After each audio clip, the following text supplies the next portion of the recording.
Chapter 3. Here Comes Mama. Yohanan faced a battle within himself, one person against an army of guilt. As he felt the tremble of her slim body in his embrace, every shudder like myriads of soaring needles penetrating the membrane of his soul. He held her even closer and whispered in her ear. He could sense a change, almost as if she had given up on him coming back. "I will return to you, my love." Ayushi adjusted her head as if to stare into his face. He had never called her my love before. Something was different. He grabbed her hands and pressed them firmly against his heart. It pounded faster than ever, overflowing with passion and life like the river after heavy rainfall. "My beloved Ayushi, you are always with me, and you live in here. I'll take you with me wherever I go." Yohanan felt that the strong, intense love he had for her would give him the unstoppable desire and strength to return to her. Just that inner vision of them living together, happily, with a small family of their own, made him feel invulnerable to pain and unflinching towards all challenges ahead. He pictured himself playing the flute to settle their firstborn, while Ayushi gently rocked their baby to sleep. It was an amazing thought. Two childhood best friends sharing something so special and so unique, creating a family and taking care of one another. He stared at his hands, clenching his fists tightly against all the bad fate that may befall him on his travels, as if his will to survive was manifesting itself in the tightness of his hands. I will return to you, Ayushi."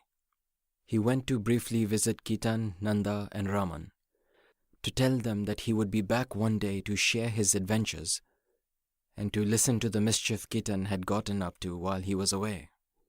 After a short while, he departed from the Gobi Desert, knowing that if he stayed any longer, it would just be too challenging to leave. Ayushi cried while everyone else followed him as he progressed past the last two huts in the village. She couldn't stand up. The grief and distress sapped the strength in her legs. She fell to her knees, clasping her hands. Her face shimmered with tears.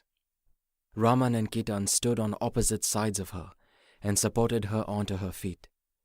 The door to one of the huts swung open, and a voice of an older woman shouted his name.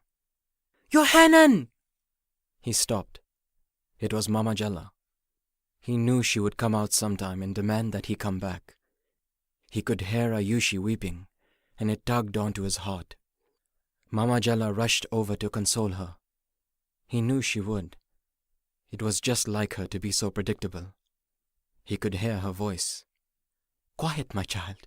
He will be back." Mama knew how intense Ayushi felt about him. She shook her head in disappointment. "That boy!" Mama was so protective of Ayushi. He knew she was going to shout at him for disappointing her. But this time he couldn't listen to her. She didn't understand what was going on inside him. The day-to-day struggle with his desires. No one did. Not his friends, Mama Jalla, or even Ayushi. "Are you really going to leave her like this? In this horrible state, Yohanan?"